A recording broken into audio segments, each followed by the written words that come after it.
And as you can tell for this review, I tried to do the Superman curl and it did not turn out good. I used to do it, but not no more. Hello everybody, it's been a while since I've uploaded. Been busy, very busy.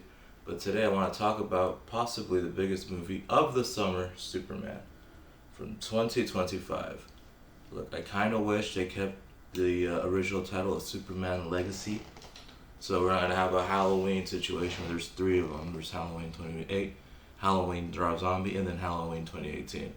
Now we have Superman 78 or Superman the movie and Superman 2025. Alright, I need to get this out the way.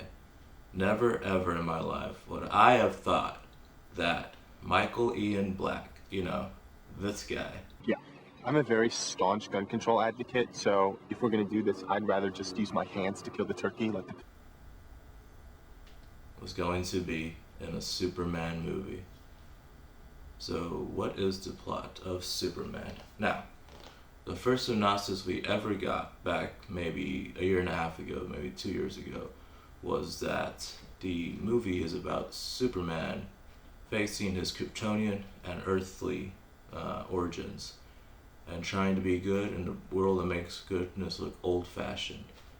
And if that isn't the perfect description of this film, then I don't know what isn't. Because that's kind of what it is. I mean, think about today. Everyone's this quick, that quick to hate somebody, this quick to be, I hate this, I hate that. So an old-fashioned Superman, kind of like Christopher Reeve's going around saving people, they're gonna find something to hate about it. Or be like, yeah, man, I don't like this guy's hair. I don't know. And it delves into that. There's so many different things where it delves into. To start with, another great thing that is a very small portion of this movie is the supporting cast. And don't worry, I will get to David Cornswet. Supporting cast I'll talk about first. We got Jimmy Olsen. If you ever watched Batman v Superman and the Snyderverse, Jimmy Olsen's in there.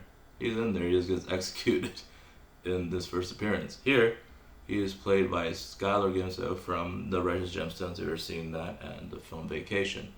And he's got that Jimmy Riz. I don't know what it is, but women love Jimmy Olsen in this film. It's pretty funny. Perry White. Okay, look. It's been so long since I read a Superman comic or I've seen the animated series because, I'm an adult. I don't do those childish things. So last time in Man of Steel and David Batman v Superman, he was black, played by a black actor. And again, this time around, he's played by another black actor, the great Wendell Pierce. And if there's any Wire fans out there, you know him as Bunk. And yes, he is also chomping on a cigar. So Bunk, it was nice to see. Cat's there, part of the, I'm right now at the Daily Planet people, and a sports writer who has some pretty funny lines against Superman. And yeah, that's you got a Daily Planet. But there's one Daily Planet person I'll say because she is a major character. Like I said, Michael Ian Black's in there as a news reporter, getting the news that you need for Metropolis. And so, the other supporting cast I really want to talk about is the Justice Gang. There is no apparent Justice League just yet. And, quick note, this movie drops you in. It doesn't make you feel dumb. It doesn't make you think, I gotta learn everything. It'll drop you in, and it gives you just enough information to know what's going on. So the Justice Gang, as Guy Gardner, who I will talk about, there are three people that work, or not work for, they're funded by Maxwell Lord, in this universe played by Sean Gunn. So we got Guy Gardner, a Green Lantern. Now, the thing about Guy is, he's a Green Lantern. He takes a vow, but he's possibly the most pompous, overconfident Green Lantern. He has a bowl cut, which really, the only reason James Gunn made this film is to give Nathan Fillion a bowl cut. No, you cannot convince me otherwise. That bowl cut is majestic. He's great.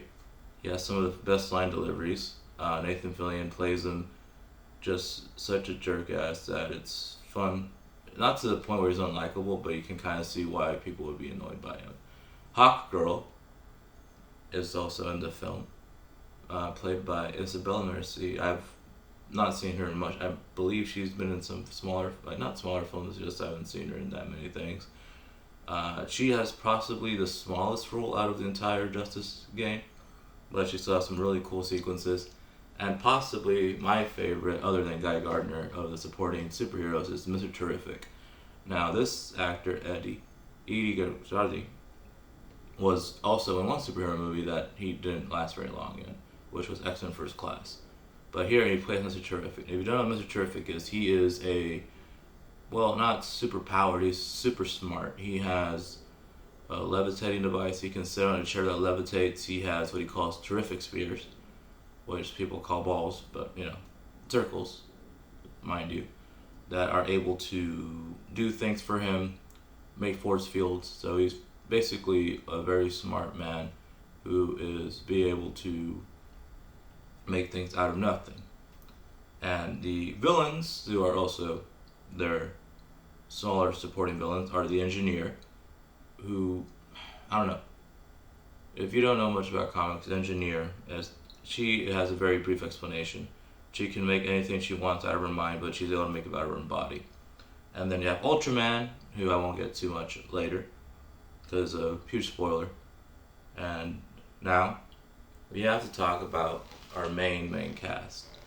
Rachel Brosnahan as Lois Lane is perfect casting. She has fun. She's assertive, but she's not a bitch. She's just more... She'll bust Clark Kent's balls in front of people because she knows Clark Kent is Superman at this point. Now, this movie takes 3 years into Superman being Superman, so they're already in a relationship. I don't know how well that will go with people, but Brosnan and Cornswood have very good chemistry, so it does seem like they've been in a relationship before for at least a while. And this movie about a couple months, to say the least. What else? This Lois Lane actually does things. She takes initiative, which is really cool. No offense to Amy Adams, but her Lois Lane was just kind of there to be saved or to be comforting the Superman. Pa and Ma Kent are in the movie. They're a very small scene, a very important scene that actually made me, or I won't say I cried, I don't cry during movies. I do get emotional. Last movie made me cry of all things is Bubba Hotep, but that's beside the point. Then we have Nicholas Hoult as Lex Luthor. Lex Luthor in this film is, I don't know, I describe him as a giant man, bald man baby who gets super angry all the time, and he only has one mission in life: kill Superman no matter what. Either he is too afraid of his brawn or his power that he thinks he's a threat, or he just doesn't want someone like Superman to have everything talking about him. Because he also has ego, envy. He's almost, let's see, out of all the deadly sins, he has envy, pride, obviously. So at least 2. So there's that. Okay. This isn't a major character, but if you know Lex Luthor, you know of Eve Taskmaster. Now, here Eve is very different. She's a ditzy girl, which I don't understand it, but I guess because James Gunn's world is so cartoony and weird, I don't see how Lex would fall for this girl. She's a ditzy girl who takes photos all the time, and there's a fun relationship between her and Jimmy Olsen. So you'll see how that works. What else? Before that, how about the main performance of David Cornswood as Superman. Now, everyone was very mad that Henry Cavill got quote-unquote fired, but we need a new Superman. Henry was good. Well, he was good in that brooding Superman. We needed a Superman that we can believe in. Now, David Cornswood, he is the most unsure Superman I have ever seen. He is young, dumb, naive, wants to do good, doesn't really think out the consequences. He wants to save everybody. There is a kaiju fight in the middle of the film where Lex just releases a kaiju in the middle of Metropolis, a comic book movie, and he wants to he doesn't want to even kill the kaiju. He wants to save everybody, save the kaiju, and make sure everyone's fine. He saves a squirrel at one point during the film. This is that kind of Superman movie. Superman that's like truth, justice, the American way. But, whatever. So he plays him like that. He has physicality. He actually is more confident over the movie. beginning of the film, he's a little overwhelmed. There's a part, minor spoiler, where everyone knows the story. He's sent to Krypton to Earth, but he has a recording of his parents telling them how much they care about him, and that's what he watches when he gets down. And then later in the film, Lex uses it for a nefarious purpose of turning people against Superman, showing him that he's possibly there to take over the world, and that's not what he wants to do at all. See, and that's the reason I kind of wanted the movie still to be called Superman Legacy, because at the end, Clark, or Superman, kind of stops being childish and trying to just save the world because his parents said be a good man. After a speech with Pa Kent, he sees that he always wants to be a good man in general and help people. So that's why I kind of like the title Superman Legacy. And the suits, I actually really like the suit. The trunks are on the outside because it's Superman. Looks fucking stupid, but hey, it works. And one of the main reasons Superman even does that is so he can look like like in his words, a wrestler. Kids can go up and be like, oh look, Superman, this is awesome. So yeah, that's the main reason he wears the red trunks. The action sequences are very well shot. I saw this film in IMAX. So yeah, that looks really good. If you remember the fight scene from Guardians 3, a lot of the action is like that, very fluid motion. So camera here, here, here, here, and yeah. The CGI is a pretty good, I don't know, some faulty areas, but for the most part it looks really nice. The flying scenes look good. The thing I like about them is that they used a camera plate in front, have Corn Sweat be screened up and have him fly around. So yeah, I don't know. We've come a long way since 1978 with rear projection and the fact that it was just Christopher Reeve just kind of flying towards the camera. Here we got aerial movement. We got movement that maybe back like 40 years ago at this point was not possible. Oh yeah. Any warnings or anything that might like? Okay, Snyder Bros. Well, okay, Snyder Bros. Will hate this movie no matter what. Any other reasons? The humor is very cartoony. Krypto, I love Krypto. He is okay, look.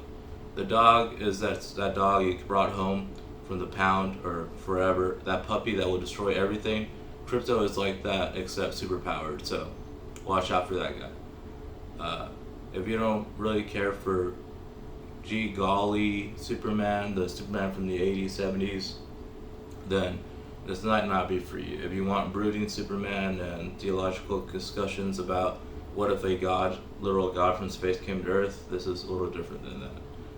The humor is, I think, very funny most of the point in time. Some jokes land really hard, and a lot of it is making humor of the fact there are people who are superpowered outside.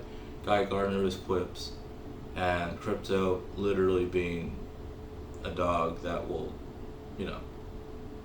he's cute, but he could probably trish some of the shreds, just saying. And we do get some small cameos. I don't want to spoil one, but we do get a cameo from a character who is coming in season 2 of his show. That's as far as I'll go. Maxwell Lord is in the film in a montage. What else? Who else is cameoing? Metamorph. If you don't know who Metamorph is, he has a small role, but very important one. And yeah, like I said, if you don't, it's hard to explain. If you don't have extreme knowledge of Superman characters, this might be a little confusing. So there might be characters you may never heard of before, but they do a good job establishing them. Is there anything I agree with the criticisms? Yes, the movie is messy. Yes, there's a lot of characters, but the heart and spirit that James Gunn shoots and flats with, you kind of go with it. You kind of go with all these characters. It was a smart decision, plopping us right in the middle of Superman's 3-year tenure. That way we have a lot of world that they've already built for the DCU. And I don't know, I feel like in one movie we had a lot more better world building than the DCEU. Because one thing I do have that the DCU has going for it is that they have an effective plan strategy. The main problem in the DCEU, everything was so different.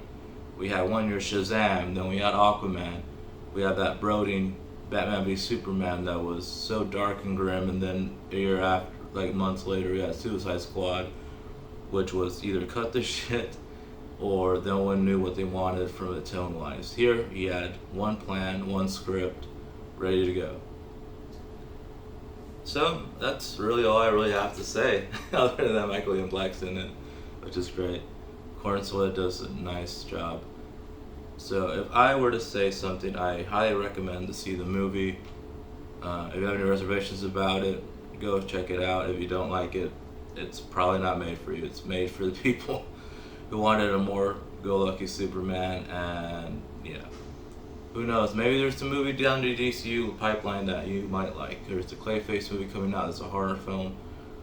We do get to see Supergirl very briefly at the end. She is getting her movie next year. So yeah, we'll see all that, and thank you guys for watching. This has actually been a lot of fun to do. Alright, and I will see you all next time.